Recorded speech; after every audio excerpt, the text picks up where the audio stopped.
We're here today to look at the SJ6832 RT scissor lift.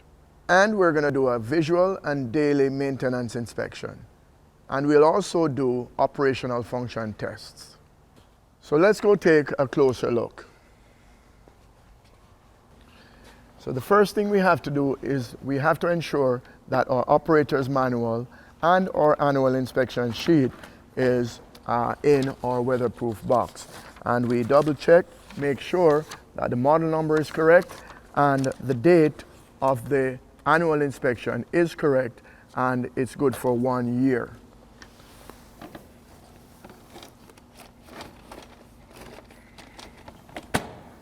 So first we're going to start our visual inspection at this location. We're going to start with labels, we're going to look at guardrails, we're going to look at the propane tank, we're going to look at the ladder, we're going to look at our outriggers, and of course our base weldment or chassis. For our labels, we're actually going to be looking to make sure that they're in good condition. We're going to read what the labels state and make sure that we understand exactly what the manufacturer's requirements are.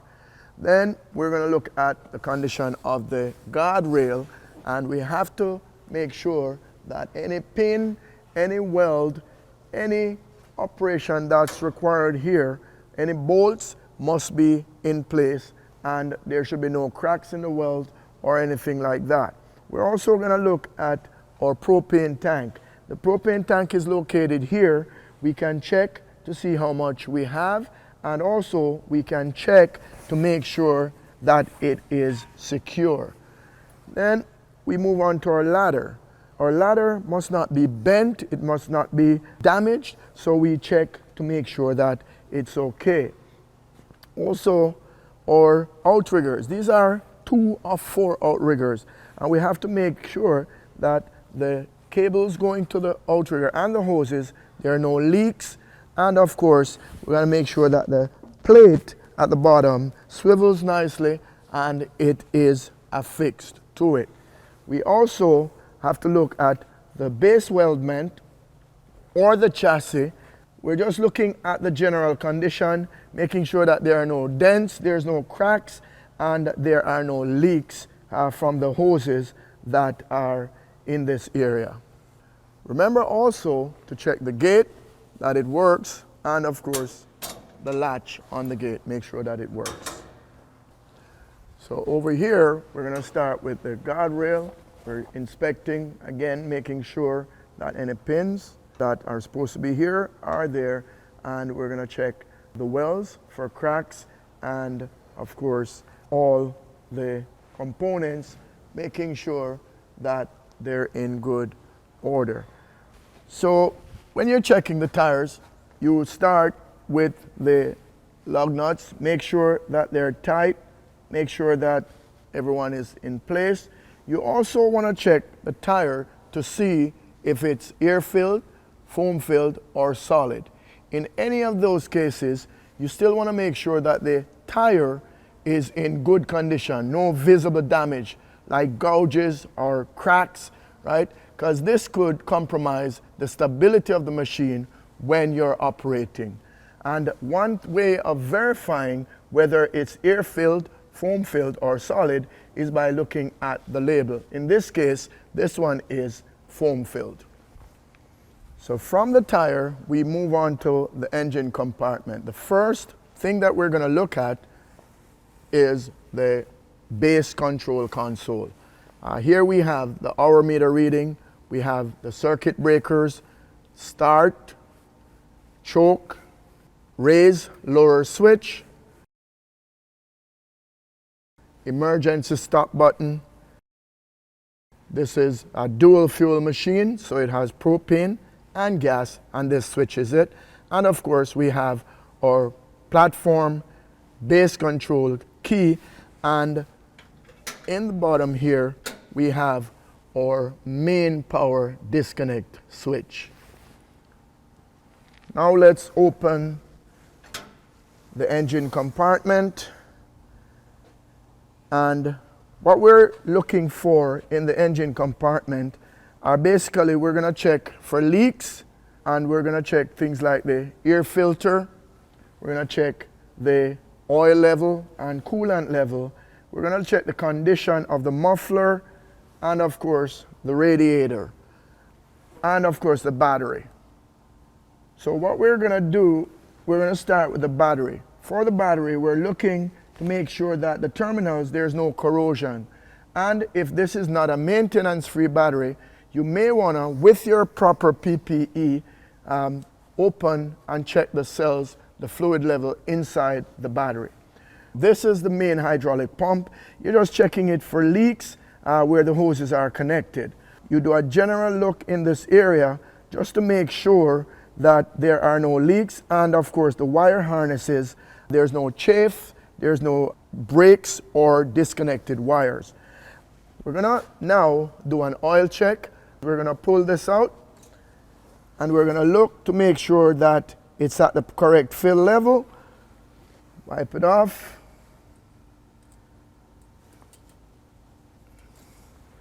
And that's correct. It's right where it is, and the oil is fairly clean. Okay? This engine pulls out, so it's on what is called a pivot tray, and it pulls all the way out just so we can check, for example, the coolant level and of course the condition of the radiator.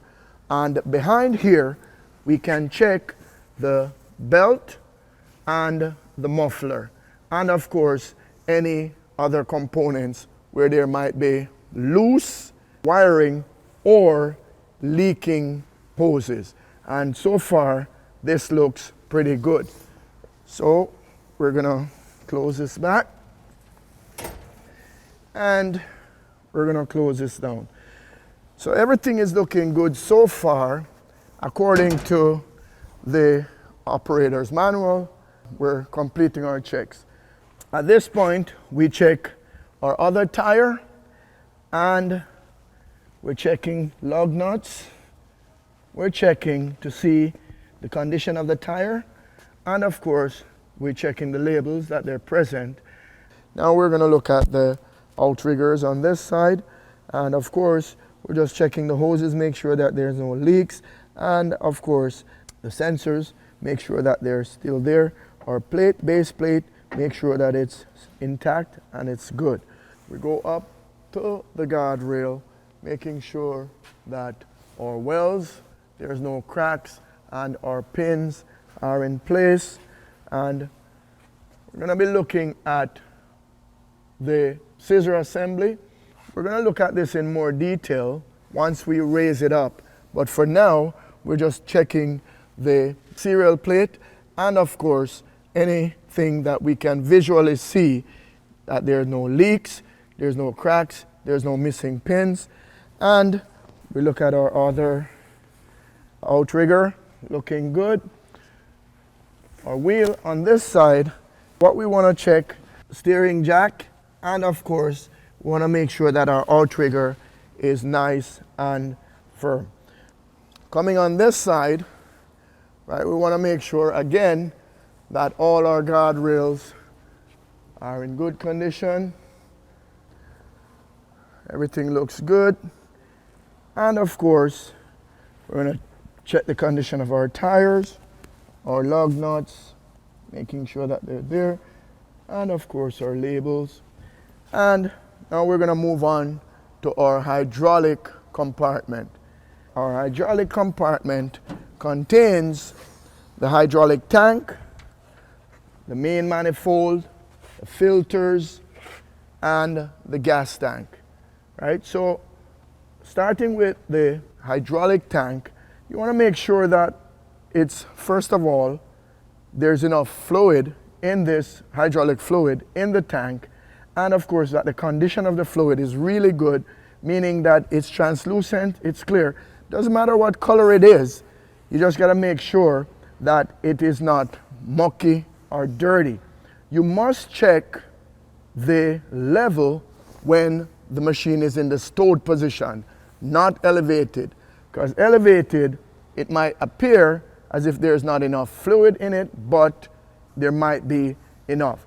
For our main manifold, what we're checking for are just any loose or chafe wiring, and also we want to check for leaks. Right now I'm looking at it, there are no leaks, and of course this is also the location for our brake pumps, and what these are for freewheeling, and of course our emergency lowering valve as well. On this side we're checking our tanks. Again, this is our gas tank, and we want to make sure that there's no leaks, there's no cracks, there's no visible damage to the tank. And up here we're actually looking at the hydraulic oil return filter, and way in the back here we have what is called a splitter manifold.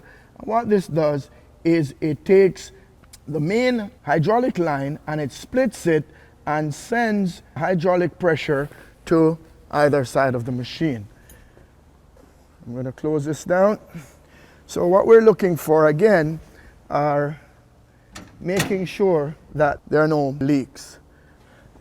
These labels are instructions for 1, freewheeling, and 2, emergency lowering, which we're going to be referencing a little bit later when we test the emergency lowering. Over here, our final wheel, we check, make sure that all our lug nuts are present and that they're not loose, and of course the condition of the tire is good, and of course we check the propane tank, making sure that it's secure. So last but not least in our visual inspection is our anchor point checks. There are 6 anchor points. Make sure that they're all not damaged, bent, the weld is good, and they're secure. To complete our visual inspection, we must now start the base function test.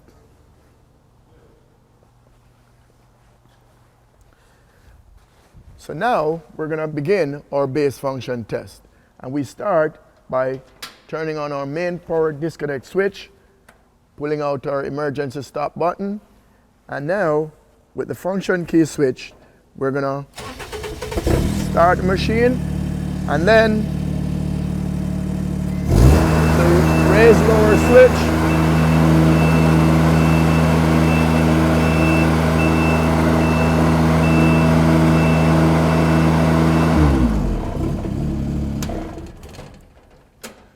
so I'll stop this for a while so that I can continue my visual inspection, and now I'll be actually focusing on the scissor assembly and of course the underside of the platform and the top of the chassis. So I'm going to be looking, I'm going to be making sure that the pins are okay, right? The bumpers are in place, and these bumpers prevent metal to metal contact, so we have to ensure that they're in place. On this side we make sure that the path of the roller is clear, and of course we also get a good look of the splitter manifold where there are no leaks. Okay, so we're checking the jacks, make sure there are no leaks, pins, and of course bumpers.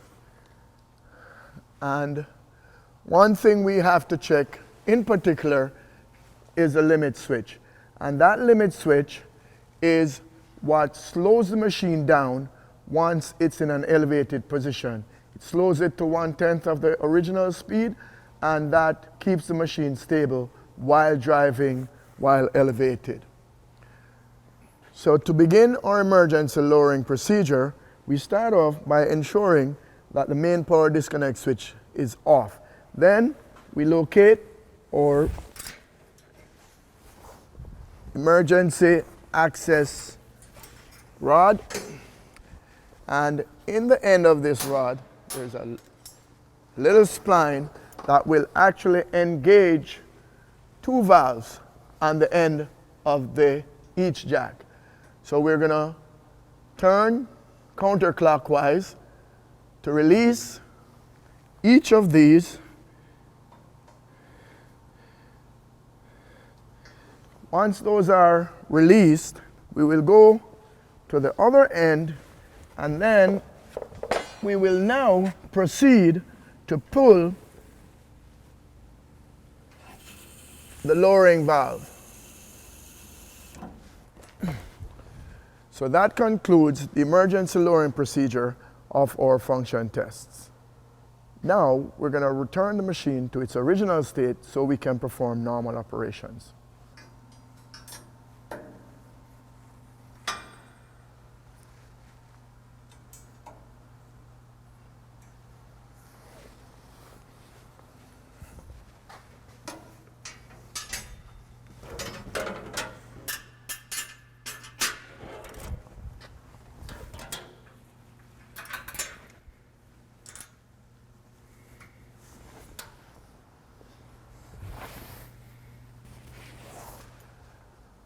So now we're going to lower our platform and get ready for our platform function tests.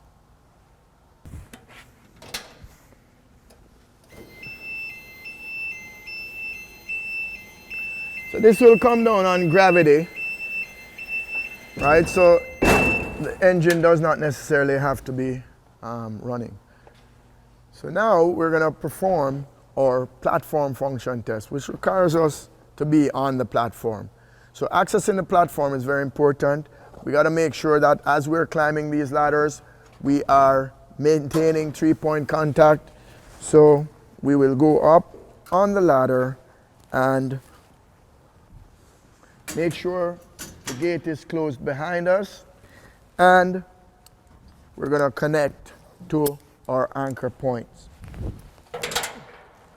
To go over all the switches on this panel, we're going to start with the emergency stop button. We have our horn. We got to test our horn. We have our choke switch. We have our start button. We have our fast or slow rev. And of course, we have our drive function switch that also switches to our raise lower function. Okay? And this here is our main operating switch. And depending on what mode you're in, if you're in drive mode, then this becomes forward, that becomes reverse, and of course, if you're lifting, that is raise and that is lower. And of course, we have our trigger activation switch, and what this does is it gives power to any function you're performing with this joystick. So we're going to begin by starting this machine. We pull the emergency stop up, we start the machine. We can test the horn, make sure that it's working. We can now depress our switch, and by going forward, it'll move forward. By reversing, it will reverse, right? And by steering, we can see that it's turning. So now we can do the lift function test. Got to make sure that our function button is in lift mode, and then we're going to go up, we're going to go down.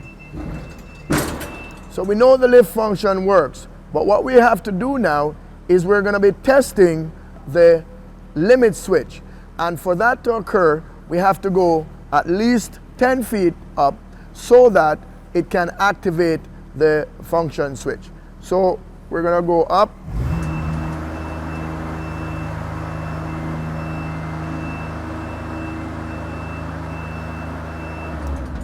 And now we're going to switch to drive mode, and we should notice that although we're full speed, it's barely moving. It's moving very slow. So we check it in forward and we check it in reverse, and it should move at least a tenth of the speed, and that is for safety. So now we're going to switch back to lift mode, and we're going to lower. Before we lower, we make sure that the base of the machine is clear, and we want to make sure that there are no obstacles. Now we sound our horn and we begin our lowering.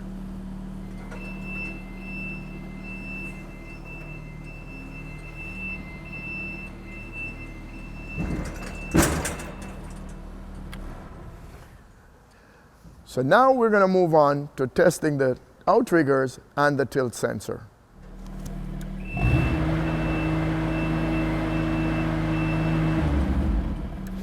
So now we're going to do the tilt sensor test and also the outrigger test. And for that to happen, we have to have the machine on a slight bit of an angle, and we now have to dismount the machine and try to raise it from the base. And if the tilt sensor works, it shouldn't go past a certain height before it actually stops. So let's check that out. So now I'm going to try to raise the machine from the base.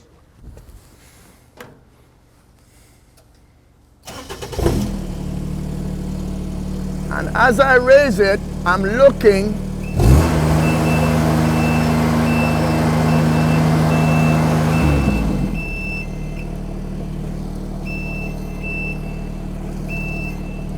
as you can see, the machine will not go any further because the sensor tells the machine that it's going on an angle, and much further it's going to tip over.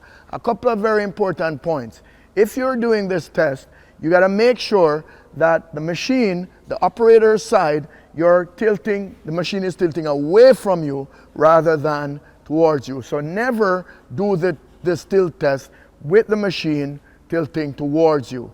So now that we realize that this machine is not level, the machine knows that it's not level, we're now going to try to level it up using the outriggers. So we're going to get back on the machine and we're going to operate the outriggers, and that should level it up so that we can go all the way up. So now we're going to test the outriggers. And the function of the outriggers is to level and stabilize the machine so it can go straight up without tilting over. Very, very important is that wherever we place those outriggers, it must be firm, solid ground. These are the outrigger controls. You can operate them individually or you can operate them as a set. Beside them, you have a power switch that powers the whole thing. On top, you have a light that indicates the operating mode. It has 3 modes. 1, where it flashes rapidly. 2, where it flashes slowly. And 3, it will be on solid. When it flashes rapidly, it's indicating that the outriggers are in motion. The second one is if you stop it and the machine is not level, it means that this light will be flashing slowly. If you stop and it's on solid, it means that you're level and you're good to go, and then you can go up. So now let's try this.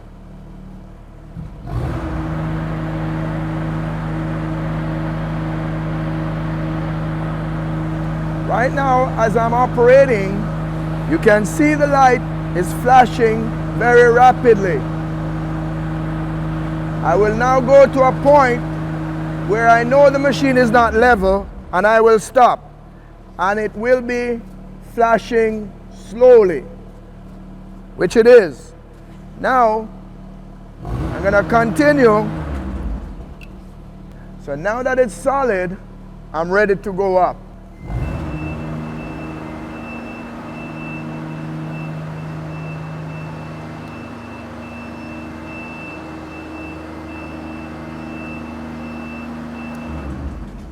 So now you can see that the machine is much higher than it was before. So although we're on a tilt, what the outriggers have done was they have leveled the machine and stabilized the machine so that I can go up to my maximum height with no problem. So that's testing the outriggers. So I'm coming back down.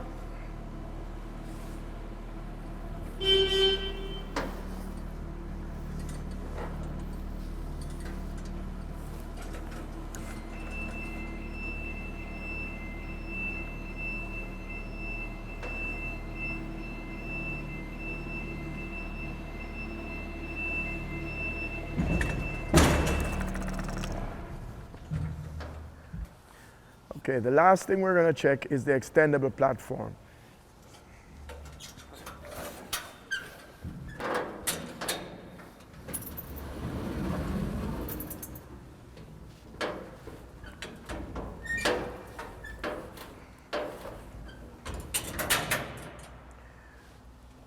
While extended, this platform should only be occupied by one person, right? The capacity of the machine is 4 people. However, when the platform is extended, only one person allowed with tools.